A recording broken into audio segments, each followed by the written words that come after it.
Advisory services offered through Blackridge Asset Management, a registered investment advisor. Securities are offered through Peak Brokerage Services, LLC. Blackridge Asset Management is a separate and independent entity from Peak Brokerage Services, LLC. Member, FINRA, SIPC.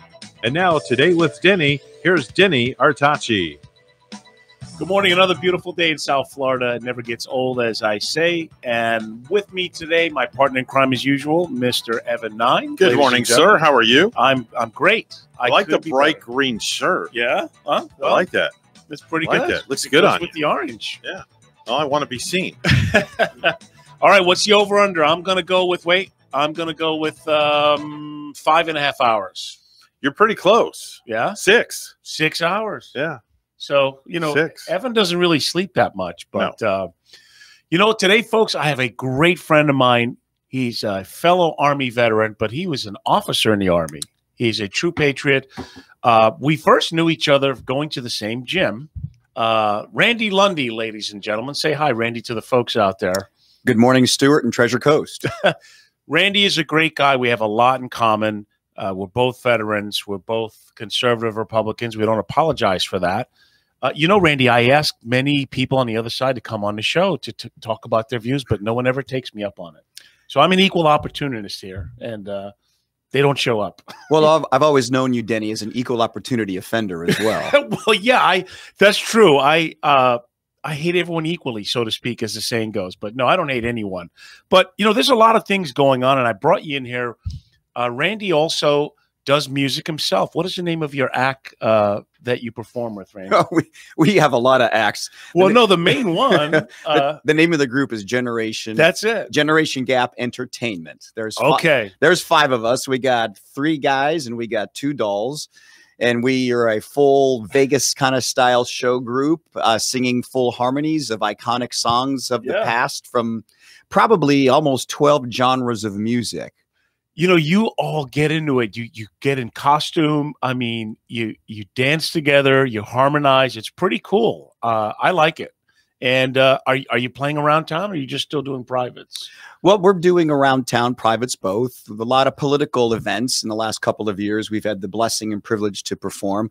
But Denny, we do have something coming up. Yes. Here in Port St. Lucie, right around the corner. Is that right? That'll be on Veterans Day, the 11th of November, Thursday, 11 November. Okay. At Tradition in the town hall. We will be inside performing from 3:30 in the afternoon till 5:30 in the afternoon on Veterans Day. We're going to have a little patriotic music, a little tribute, maybe a little visit by Congressman Brian Mast, and then we're going to entertain the crowd for the rest of the time. So all the folks in the listening area, I do invite to come out to Tradition on Veterans Day.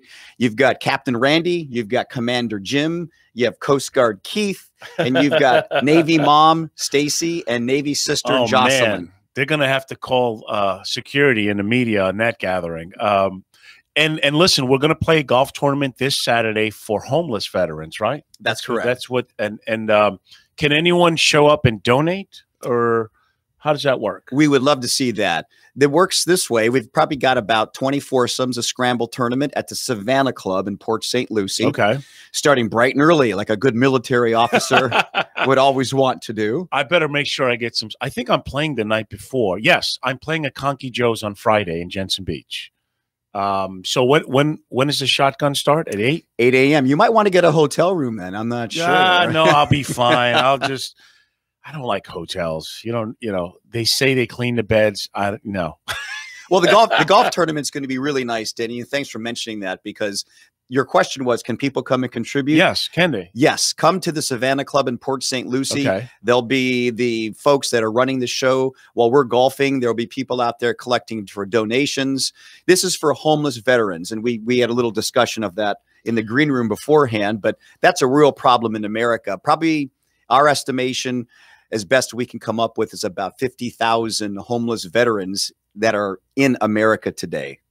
It's so sad. I mean, what is it that happens? They have this job in the military, and then they get out and they can't transition. Like, look, you were an officer, so you're also in the medical field. You were you were in the medical field in the military, were you not? Yes, I'm an Army Nurse Corps officer. Okay. Yes. And so what are you doing now? You're in the medical field still, aren't you? Yes, I am. Civilian world. Yeah, I'm an independent contractor. Run my own practice as a referral source for probably 5 or 6 registries. So maybe a lot of these veterans, what happens is they have a job in the military that doesn't translate to a job in the civilian world. Like you said, what's a tanker going to do for a job when they come out? Or, yeah, if you're an enlisted tank commander in the military and you separate from the military, and you were darn good at that job, Denny. No, I was a combat signaler, but I was attached to 8-inch field artillery howitzer guns. Okay, so there you go. So Denny comes off active duty. He's a signaler, and he's working with heavy artillery. Yeah. When he comes off and he separates from the military, goes into the civilian world, what job can Denny get signaling? Maybe on the tarmac at Palm Beach International? Right. Yeah, that's it. That's me with the headphones on. Well, no, I play in a loud rock and roll band. It's just as loud. That's it. So, you know, in your medical field, we talked about this also in the green room. Now, look, I'm pro-vaccine. I'm anti-mandates. And the fact of the matter, in your medical opinion, if you've had COVID, you're 27 times higher antibodies in the vaccine, right? So what do you think about people who've had COVID, but yet they force them to have the vaccine on top of that? According to the Israeli study that evaluated millions of people in Israel, yes, Denny, that's true. They did find that natural immunity as a result of recovering from COVID gives you up to 27 times more immunity as opposed to something, well, the mRNA vaccines that we're using now. That's correct. Okay. And I do not believe in mandates. No, I don't think it's necessary. With people who have COVID and have now, quote, recovered from COVID, or even those people, there's people out there, Denny, that have never tested positive for COVID.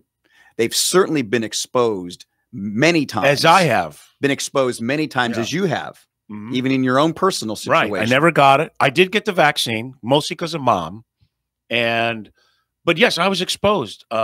Francine had it. I didn't get it. Her kids had it. I had some musicians. Evan and I had a guest here. We didn't find, man, we were sweating, weren't we, Evan? We were like, what? Yeah, we were like on the phone within hours of like trying to find a place to get COVID tested, you and I. Yeah, because the guy didn't tell us. I mean, he looked bad, right? Yeah. But then I find out a couple of days later, I talked to a drummer. Hey, did you hear about what's his name? I said, no, what about him? Oh, he's got COVID. Really? So I call him and I said, hey, bro, how you doing? He doesn't pick up. I heard you had COVID. I mean, were you going to tell me? So, you know, I quarantined for that time and I've never tested positive. I've also tested if I had the antibodies. I mean, but aren't our rates going down tremendously in the last couple of weeks? Isn't the trend going down? That's very characteristic of this COVID SARS-2 virus. Very characteristic. Go up and down. If you look back to the onset of the pandemic almost 20 months ago, you're looking at 3 possible, well, depends how you define it. I'm thinking 4 surges of the virus. Okay. Whether it's the original virus or the quote variants that have happened since that point in time. And you're going to see about a 2-month continuum where you have an increase and a spike, and then you have a significant fall off. Here in Florida, for the past 5 days, we've had 5 days in a row now where we've been below 5,000 quote positive test new cases in the state of Florida. Okay. So it looks like every time we get a hit with a COVID surge, it lasts for about 2 months. It peaks at about 6 to 7 weeks. Then it drops off precipitously. And now we're in this little lull. We're in the valley now, Denny. We're in the valley waiting for something for the next surge to happen. For the next surge, right. And believe me, Dr. Fauci, the government, the president, they're all looking for the next surge. Why? Because they want to blame everything on the unvaccinated people who have had COVID, who've been exposed to COVID. 15 studies have proven that once you have been exposed, you do have natural immunity, and it's not necessary to get a vaccine because you don't need that extra immunity protection. As a matter of fact, last Friday, the CEO of Pfizer, you know, Pfizer is one of the one of the vax companies that we're working with. The product that was used under the emergency use authorization by the government from day one was made by a company in Germany called BioNTech. BioNTech manufactured the vaccine for Pfizer. Okay. Pfizer CEO on Friday came out and said, hey, I got some news for everybody. After about... I'm rich. I'm rich. That's the news. Thank you. No. Thank you very much, America. What he said was, after 7 months of being fully vaxxed, which means you've had your 2 shots, your immunity is now pretty much gone. Oh, that's what I want. I want to continually take vaccines for the rest of my life. Well, not a vaccine, according to them. They're calling it now a booster. A booster. A booster. Potato, potato. Hey, we're going to take a brief pause and boost our ratings with that last thought here. Thank you, Mr. Pfizer. May I have another one? All right, we are back on Today with Denny with my great friend, Randy Lundi, fellow patriot, veteran, smart guy. Boy, you know the Constitution better than most people I know. But we were talking about, of course, the pandemic and everything. So you started talking about that Merck has now a 4-stage treatment that stops hospitalizations. Talk about that, because you're in the medical field yourself. Yeah, Merck Sharp and Dome. It's big pharma. Yeah. So let's understand something first. Merck is big pharma. Absolutely. Yeah. That's the one that Fauci likes. Yes. Merck came out not with a 4-stage, Denny, but with a oral pill now. Okay. That has 4 different products combined into one pill. Okay. And we've been told that this shows very good promise. If you take the pill, hospitalizations for vaxxed and unvaxxed go down by over 50%. That's a pretty good number. I would say so. I would take. Would you take that? Absolutely. Yeah. I would take that. Yeah. Now, ask me what those 4 ingredients in this pill are. Oh, please don't tell me the one that Trump was talking about that they said doesn't work. What are the 4 things? You are prolifically correct. What are the 4 ingredients in this new Merck pill? Yes, the 4 ingredients are the evil drum roll. Drum roll, please. The evil horse product, ivermectin. Okay. The second product in that, vitamin D3. Which I take every day along with zinc. The third one is, you just said it, zinc. And the fourth one is doxycycline. Which is? Antibiotic. Antibiotic. Okay. Like a Z-Pack, right. Like a Z-Pack. But what about what was the drug that hydroxychloroquine. Yes. So, there's still people saying that works and prevents you from getting a lot sicker. But this new one has those 4 components in it. That's correct. The zinc, the D3, the antibiotic, and what was the ivermectin? Ivermectin. Isn't that what they give to animals? Yes. That's the horse. Yeah, Evan, that's correct, Evan. Yep, that's what we give the horses for parasites. Gee, that's what the what's the guy with the what all the followers took on TV, and he was better in like a day or 2.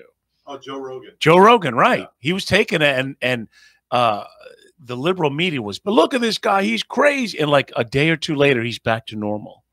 Well, you and I know people personally who have taken hydroxy. Now, here's the funny thing. I just mentioned the 4 products in the Merck preparation for this oral tablet. Okay. Now, take out ivermectin, replace it with hydroxychloroquine. You still have the 4 drug combination that we said worked 18 months ago. We said hydroxy works in combination with the zinc, yes, azithromycin, and vitamin D3. I've been, since this beginning, I had read that, and again, I've been exposed to many people who've had it. Thank God I'm not looking to get exposed, folks. I just find out after the fact. But I've been taking D3 and zinc, vitamin C and vitamins, and exercising, drinking water, and trying to stay healthy. A lot of people, they don't understand how important it is. But talk about Governor DeSantis also has some regimen that he's touting also that stops hospitalization. Does he not? Isn't he using some combination, or he's talking about that? My argument as a healthcare professional, United States Army Nurse Corps officer, veteran, since day 1 of the pandemic, has been the focus has to be on therapeutics first and foremost. Yes. Therapeutics, basically, Denny, are what we use, are treatments. Okay. In English language, it's a treatment. Whatever we would use to treat something, a disease process with, that's a treatment. So Governor DeSantis has in Florida, probably for at least 5 months now, and correct me if, and forgive me if I'm wrong, Governor, but for about 5 months, we have now 25 monoclonal antibody treatment centers that the governor has established in the state of Florida. We have treated in Florida well over 100,000 Floridians free of charge to get the intervention, the treatment, the therapeutic of monoclonal antibodies. Now, it's working. We're keeping people out of the hospitals. Our death rate due to COVID in Florida is almost non-existent, even with the unvaxxed. This process was put in specifically for Floridians who didn't feel that they wanted to take the vaccine. So we needed to come up with some type of therapeutic treatment that could protect people from hospitalizations, from getting some severe symptoms and severe fallout issues from COVID. Yeah, they're taking this before they get COVID. What about after they've gotten COVID? Do they work as well? If you test positive for COVID and you have mild symptoms, go to the monoclonal antibody treatment centers, people. I say this again. You can find it online. You can find them online, the locations. But if you didn't test, you don't need to test positive, Denny, to get the monoclonal. Do you know about this too, Evan? Yeah, actually, Phil, you know Phil. Yeah. Phil had COVID. And they came right to his house and gave him the 4 shots. Correct. His insurance paid for it. And within 24 hours, he felt like a brand new person. Well, look at that. Yeah. So again, Evan, that's let me reiterate. You do not need to test positive for COVID. You don't need symptoms. Or if you do test positive, like Phil, and he had symptoms, you can still do. So I beseech everyone in the listening audience, you've got options out there. You have options. Please utilize the monoclonal antibody treatment centers, Evan, that the governor has put in for use for people in Florida. Over 100,000 people have been there already. Why don't they talk more about this? I don't understand it. Denny, because it works and it's not a vaccine. You have to understand the mentality of our government right now. The expert, Saint Fauci, if it doesn't come... The expert, Saint Fauci. If it doesn't come from big pharma in the form of an M messenger RNA ribonucleic acid compound preparation, it doesn't work. You can't. He has discounted therapeutics. He's discounted the natural immunity. God created man with natural immunity. How do you think in biblical times the civilizations got over leprosy? That's a good question. They took they took the people that were afflicted with leprosy and made leper colonies. They sequestered the sick, not the healthy, not the working people. They sequestered the people that were affected. So leprosy ran within that community and it basically burned itself out. Everybody else in biblical times stayed out of the leper colony and they continued to work and engage in their commerce. Well, it's interesting. The first round of this pandemic, or what did they call it? The flu of 1918, whatever it was. The Spanish flu. Going on during World War I, right. Now, this killed 60 million people worldwide and 600,000 in America, which that's got to be equivalent to like 6 million in today's, with as many people that we have living in the country now. And it ran its course. People got herd immunity and it went away. And I'm thinking, well, why can't COVID do the same thing? It will do the same thing. The problem we had when we went for remember, let's go back. Evan, you remember this. We had the 2-week shutdown. Remember that? Oh, yeah. The 2-week. Oh, yes. Right. Yeah, the 2-week shutdown. Or 2-week pause. The 2-week pause turned into 2 years. Eternity. The great pause. The great pause, yes. The great and powerful pause. Yes. So what happened was, just the opposite of what I said a couple minutes ago. We're talking about the people afflicted with leprosy going into colonies. Yeah. You never, in all my 40 years of being licensed in the medical profession, I have never, ever seen, and there's no reason scientifically to sequester 99.9% of a healthy population. When you let a virus or any infective agent just go unchallenged by our body's immunity, it's thank you. They're saying COVID said, thank you. There's nothing here stopping me from spreading. I'm going to go and do what I can do. I'm going to get as many people infected as I can because there's nothing stopping me from doing it.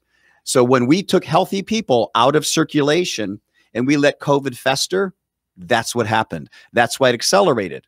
Man, you better not let Google or the FBI hear your rhetoric like this. Well, they'll label you as a heretic, man. Well, as long as I don't go to a school board meeting and object, exactly right. I think I'll be okay. You'll be harbored as a terrorist because you're questioning science. How dare you? So, hey, what do you think? All right, I have friends from Buffalo. Evan, I'm a domestic terrorist. He's a domestic terrorist. He's questioning things. What about the face diapers? You think it works? Face diapers? That's your buddy's term. I know. I love it. I love that. The face that's diaper. great. So do you think masks really? Come on, you're in a medical field. The only masks that are. I'll answer the Don't question. worry, Governor DeSantis is not listening to this show that I know of. At least today. At least today. I will answer that question. Answer the question based on science. All right. The only mask that works effectively, if it's fitted and used properly and disposed of, I know where he's going. Is an N95. That is it. Yep. Cloth mask, designer mask, Michael Kors. Yeah, this. I'm sorry, it's just not gonna. It's not gonna work. I gotta be fly when I'm protecting myself. Yeah. So that is really. I have a question for him since he's in the medical field. Yes. With now the flu is upon us. Okay, it's flu season. Flu season. What's your opinion on people now and going and getting a flu shot on top of being vaccinated? Yeah, the COVID shot. That's a good question. I don't think we have any scientific data that's going to look at that because we've never had this situation happen yet. Evan. Because I've gotten my flu shot every year, and now, I do take it. But I'm petrified now to go and get something else injected into my body. When I went and got the Johnson shot, the one-shot deal, way back in March. I don't even know if it's effective in me anymore, to be honest with you. And there was a news article that came out yesterday that Johnson & Johnson is waiting for the FDA's approval for the second shot, the booster, which I'm going to run and get. I'm definitely going to get it because I feel that like my shot's worn off. That's just my opinion. Well, if it's gonna work, if it's gonna give us the same results as the Pfizer vaccine, we're finding that the vaccines are basically just a therapeutic, Denny, that you get 6-7 months of immunity. But Evan, to answer your question about the flu shot, the flu viruses that we're accustomed with in America, that's another version of a coronavirus. Mm-hmm. Yeah, I never get the flu shot. I maybe have had the flu once in my life. I don't get colds. That could change, of course. Now, what's interesting, Denny and Evan, is you can refuse a flu shot. Well, I do all the time. When I go to the VA, my doctor asked, and I said, Doc, we've been through this. I never take it. You've been my doctor for the last 8 years. My point is you're not being mandated to take a flu shot. Well, that's true. Right. Yes, right. Yes. I understand that. Where opposed to with COVID, they're mandating. I mean, look at what they're doing in California. Well, you're losing healthcare workers. That makes me scratch my head. Think about it. These people are in the business. They've been treating COVID patients since day one, but you're going to fire them because they're not going to take the vaccine.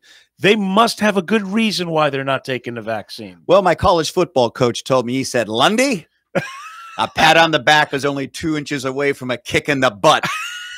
Well, they mandated it for who I work for, my other job over at the stadium. Yes. The New York Mets mandated it. They sent out a memo that if you are fully vaccinated by December 31st, you cannot work for the organization. Franny works for Delta. She got COVID. Mm-hmm. They made her take the vaccine. She was not happy about it. It was mandated. Well, put it to you like this. They were penalizing her every month and taking away some benefits. So it's just a matter of time before. Wow. Well, see, that's I know. How do we approach this issue? We have so much tyranny that's going on in the country today, but it's a sad situation that even we're talking about mandates. The nurses were slugging it out in the hospitals, taking care of these COVID patients through the onset. Yes. And they were heroes. In fact, Denny, you remember nurses got free tickets last year to the Super Bowl. That's right. That's how much America thought of these brave nurses. Okay, so but now they want to fire them. But now they want to fire them, or they're resigning because they're saying you can't work here anymore unless you take this vaccine. So I'm really curious. Do you know?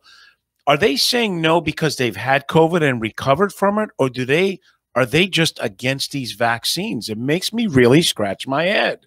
Well, how come so many in the field are saying, no, I'm not going to take the vaccine. You can fire me or I quit. Is it because they had COVID, or is it because they don't like what's in the vaccines? I think it's both. I think number one, they know that a lot of these nurses got COVID and they've recovered. That's what I thought. That makes sense to me. So the nurses, your Joe six-pack nurse, okay, who doesn't work in the NIH or the CDC or the World Health Organization. We're not talking about those bureaucrats.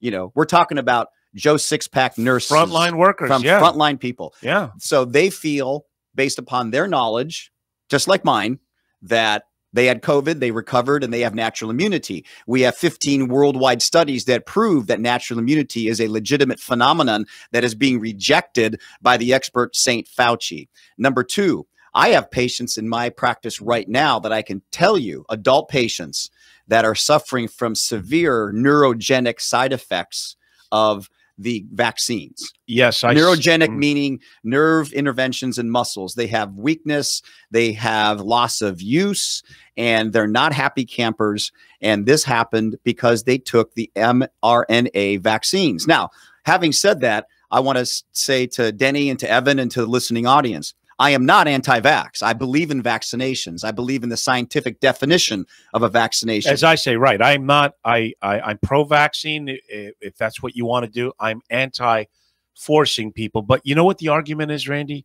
Because I had a friend on the show, and he's a great friend. He's more on the left, and he knows I'm more to the right, but he's a great, intelligent guy. And so his thought was, well, if as I've been reading, most of the people in the hospitals, 90% of them are unvaccinated. So they're holding up the guy who needs cancer treatment or has a heart attack, and that's why they should mandate him. But then I said, but that's going against HIPAA rules and laws, forcing people to. And so then he said, what about when we had the polio? And your kid had to take the polio vaccine or they couldn't go to school. Well, polio death rates in kids were as high as 20 to 30%. Well, so that's the difference, when you have a mortality rate of 20 to 30%, so that's in why. A population, yes. But with COVID, it's 1.5. We've had just over 600,000 American deaths in a population of 331 million people. When you look at science and statistics of science, that is. Again, you have a survival rate of COVID in America of 99.96, I believe, if I can do the quick math in my head, 99.96 survival. Are you listening to this racist questioning science and statistics? You woke man, you. But let me go back. Let me go back to the nurses with their situation, if I could, real quick. Thank you. Absolutely. These nurses know, and they've seen these patients with COVID on ventilators in the intensive care units. Secondly, you have to, when somebody asks a question about 90% of the people in the hospital are unvaxxed. Yes, that's what they were telling us, that was the deal. Let's talk about that for a second. Yeah. If you go in, Evan, you go into the hospital, you had a heart attack. Okay. I'm not wishing it upon you, but Evan goes in with a heart attack. That's his symptoms. He has cardiac symptoms. Yes. He gets treated for cardiac symptoms. He gets diagnosed. In fact, he did have a cardiac event. And they happen to do a COVID test on him. And you know what? He's COVID positive. So guess what? Does he go down in the books as a cardiac event, or does he go down as a COVID admission? Evan, the answer is COVID admission. Bingo. It pays a lot better. Bingo. Yeah. And it pays a lot better. The same thing with the deaths. Yes. Deaths. When somebody dies, and let's say you die of a heart attack. Evan died of a heart attack. No, they died of COVID.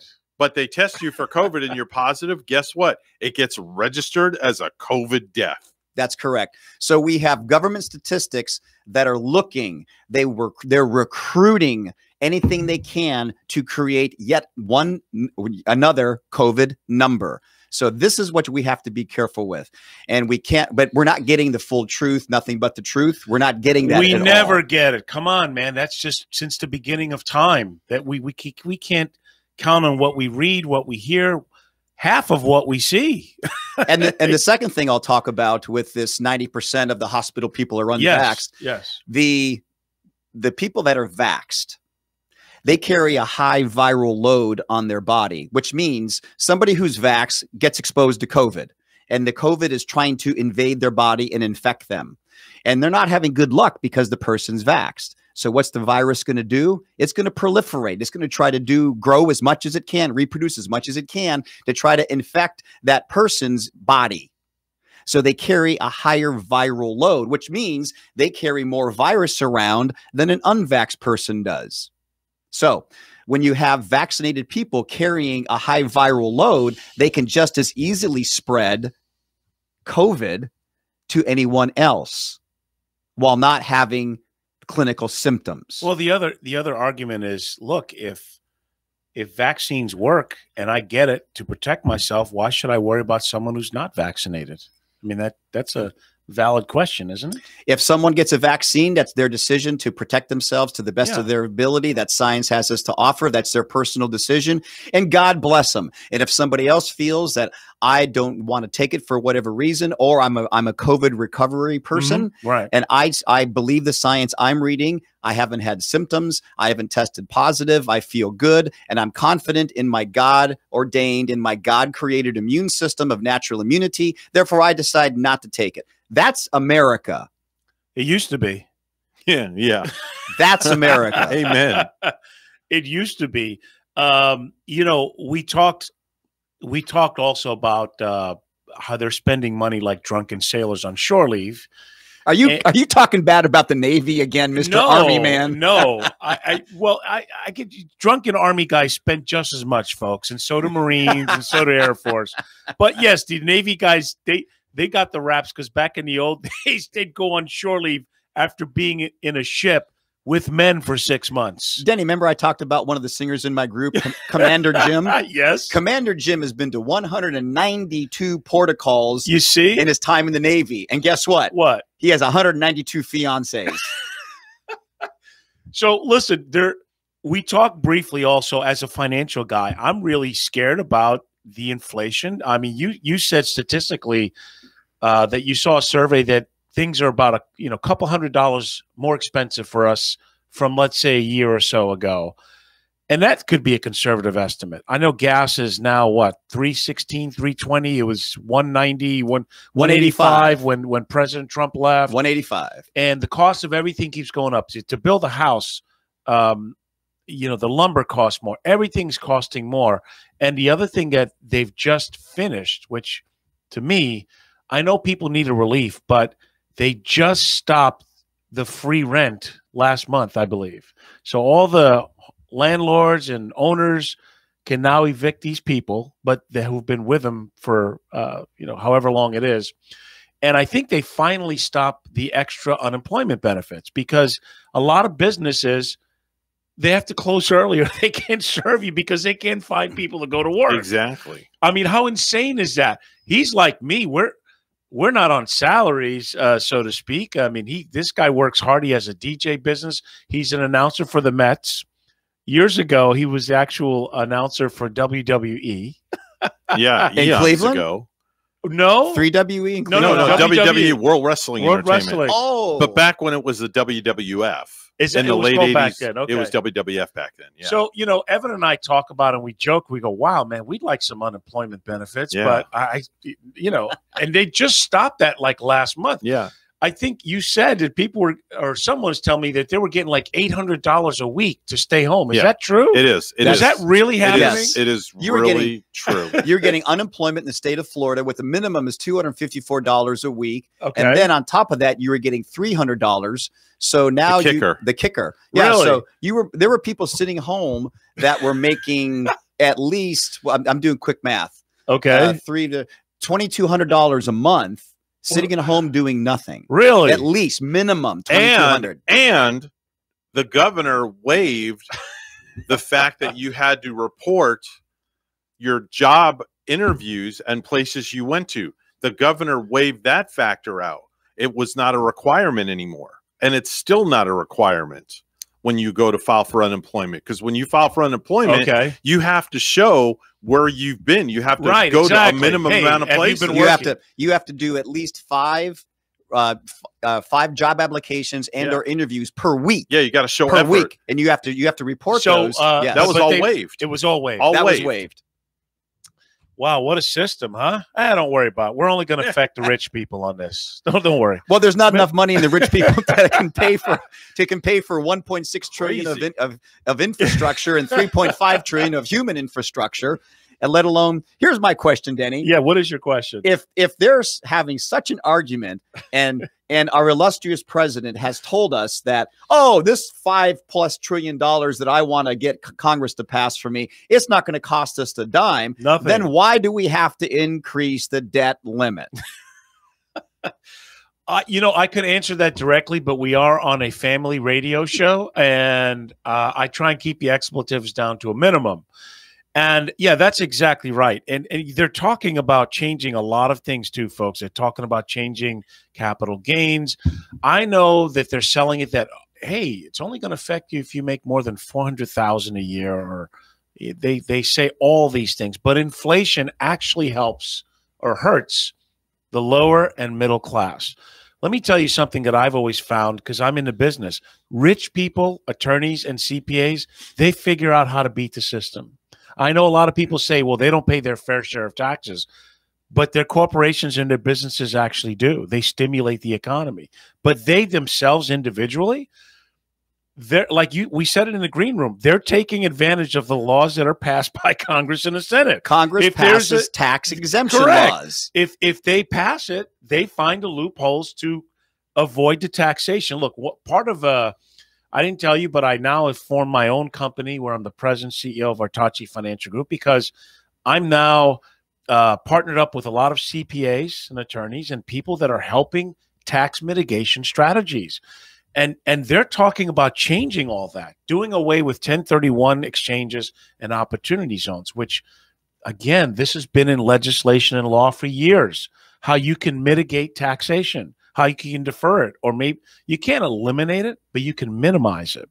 They're talking about, folks, in this bill that they're trying to squeeze through. Yes. Which I don't even know how many pages is in it. It's probably like 3,000 pages in the 2,700. Right. So they're real good at passing bills that no one has really read fully through. Like Nancy Pelosi talked about with Obamacare. Her comment on Obamacare back in the day was, well, we have to pass the bill so we can see what's in it. Brilliant. She did not say that. Yes, she did. Are you quoting her? I am quoting her. We have to pass. Well, I can't.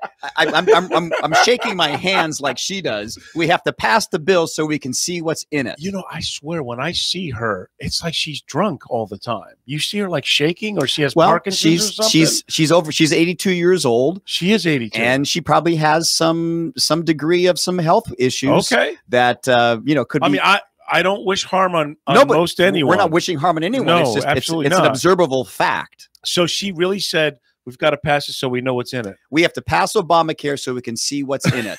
Okay.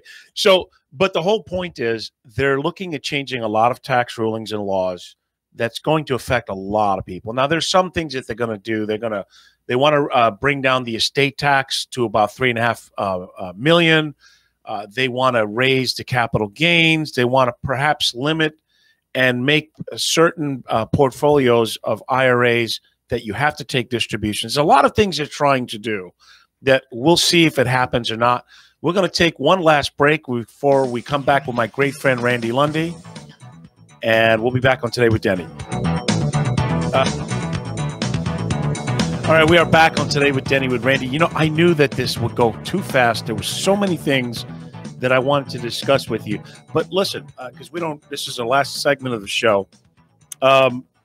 Let's talk. I don't talk too much politics, but it's really interesting. I wonder how many people who voted for Biden, who hated Trump, think he's doing a great job 9.5 months later. And if there's any buyer's remorse, so to speak. And you know the Constitution so well. And you were telling me that a couple of things could have happened in the election. President Trump just alienated enough with his, that movie You Can't Handle the Truth, like with Tom Cruise, A Few Good Men. Yes, right. He like ruffled so many feathers. They didn't judge him on the policies that he passed or where the country was, and I get that. So I said, well, maybe he just got so many that wouldn't normally vote, and that's why he lost. But then you see the fact that when Biden had a rally, there were 1,200 people in the audience. When Trump had a rally, there were 40,000. So and then I said to you, Randy, because we're good friends. I said, well, Randy, why did all these Republican governors deny that there was impropriety? If it was true, and there was and so you told me that there was a guy who found proof that it was rigged or stolen. And what was the gentleman? He was a former mayor of New York, or what was he? No, his name is Bernie Carrick. Okay. And Bernie was at one of our a function last month. Okay. In Palm Beach County. And Bernie Carrick was the former New York City police commissioner. Okay. To Rudy Giuliani. So this was on 9/11, the meeting that we had. We invited Bernie to speak. Okay. Bernie was the police commissioner during 9/11. He was side by side in the hip pocket, with him and Rudy, as they were assessing and evaluating 9/11. Okay. When it happened, 2001, when it happened. Mm-hmm. So Bernie has said that when Rudy was involved and some of the operatives were involved in evaluating, was there or was there not fraud in the 2020 presidential election? Yes, because every court that they submitted it to, both federally and locally, they all shot it down. And then, like I said, I saw these governors say, hey, I wanted President Trump to win, but he didn't. And we counted it. There's no impropriety. But he actually found evidence and he presented it to courts, but I think you told me that they didn't even want to hear it. Well, he found evidence. Yes. Okay. So Bernie Carrick did all the investigations for the those six swing states that were in question afterwards. So Bernie was the person who actually was the led the investigative arm. So what did he find? So what he found was a couple of things. There was a lot of impropriety with the mail-in voting. The mail-in voting is that's a disaster.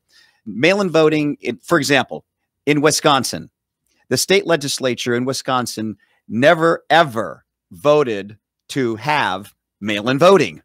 It doesn't exist in the state of Wisconsin. But they accepted it during the election. But they did it during the election. I see. Yes. I know that Pennsylvania had changed the rules too, where rather than stopping the counting that night, they extended it for like 6 days. And I think that made a difference as well. They extended it. They extended the mail-in count, yes, beyond what the state legislature had written in law. And they had changed that a few weeks prior to the election to make sure that it was they were able to do, to count 5 or 6 days later. So what do you think? You think President Trump will run again, huh? You think he will? I believe so. From all indications that he doesn't want enough of this. I mean, I know he loves a good fight. That's part of his shit. I think first and foremost, my comment would be the same. He is a fighter. He is a fighter. If you're going to call him out, he's going to step in the ring. Yeah. But if you're going to beat him, and you did not win fair and square according to the rules, and he lost, he's upset. He's that I'm sure. Can we say pissed on the air? Oh, I just did. Sorry, so that's why you think he's going to do it. He's like, well, you know what, you didn't win, so I'm going to beat you. Well, I think what he's going to do is this is I told you so, Evan. Everybody was saying Joe Biden, the nice guy, the grandfatherly guy, the Mr. Moderate, 47 years. He's really everybody knows Joe Biden, and he's so friendly. He makes Obama look like a conservative. I got to tell you. But you have to understand. You have to understand how this happened, though. With Biden, how did he get to the point where he got to? Who's running? Who do you think's really running things? I don't think it's him. No, it's the Obama holdovers in his administration. Okay. He has a ton of Obama people. I think Susan Rice is big up there. I think Tony Blinken, the Secretary of State, is there. and Merrick Garland, the Attorney General. So I didn't ask you, but I bet you weren't a fan the way we left Afghanistan, right? I've in all my years of being in the military and being involved in military operations, deployments, sure, and homecomings and departures, I have never ever seen anything like this in my life. It doesn't even exist in the military command and general staff war college. That template that Biden and the 3s and 4s used, unbelievable. Yeah, never seen it. I've never have either. Let's remove the military. Oh, we forgot about the people. What do we do now? Let's just let the Taliban help us out with that one. Well, I know it's not that simple, folks, but it kind of is if you look at it. And I know that I get we wanted to get out of Afghanistan, but the other thing is 2,500 troops is not a big commitment to maintain stability, and that seemed to have been working the last 5-6 years. As a matter of fact, I don't think we even had a fatality or anyone attack us in Afghanistan for a year to 18 months. There was 18 months prior to the Biden fiasco. That's correct. Right. And it was 2,500 troops was doing the job. That's correct. Well, so you predict President Trump will run again? I think he will. He knows that you got to give the man credit. Every policy that this gentleman went in force with taxes and with borders, and people, what they're not talking about anymore, the Abraham Accords. That was where he got Saudi Arabia. We're going to start partnering. We're going to network together. We're going to be strategic. The Middle East was peaceful during his presidency. And again, the guy didn't run because he was the nicest guy. That's not why people voted him in. And I think it got to him. But if you just look at the policies that he put in place, I mean, our border right now is so out of control, and they're not asking those people to take the vaccine. Well, they're shipping them off into different states. I got to say one thing, Denny. Though, however, I had the opportunity to meet President Trump. I did. I did drive in the motorcade. That's awesome. During his tenure as president, and I got to tell you, he is a nice man. He's very generous. He's humble. He's very appreciative. No, what I mean by that is, you can't just step over him like a. No, I admired that. Yes, about he's him. a fighter. Yes. Oh, of course. I'm sorry, Denny. I misunderstood. That's what I meant. Yes. I misunderstood. Yes. Yeah, absolutely. Because you can't be. Look, Jimmy Carter was a very nice guy. How effective was he in the White House? Not very. They stepped all over him. So Carter's probably the second worst president in my lifetime. Yeah, I can guess who the first one is. But my whole point is, yes, one thing we have to say about President Trump, he didn't change. He was the same guy from day one to the last day. That's correct. He did not change for the times, or to be a chameleon, or to be politically correct. And that's, I think, what got to people too much. They didn't judge him on his policies, or maybe they thought some of his policies. It was the Democrats did a very good job as selling him as the mean orange man. Yes, exactly. The Democrats do a great job of marketing, and the Republicans can learn a valuable lesson on how to market and create a sales there's campaign. Something to be said about that. Oh my God, we're out of time, but you have to come back, man. We have to finish this. Thank you. We're going to have fun on Saturday playing for homeless veterans. Man, you're a great friend, Randy, and I'm happy to be called your friend, man. Thank you, Denny. Thank you, Evan. Hey, everybody, make it a great day. Enjoy your weekend. We'll talk to you next week on Today with Denny.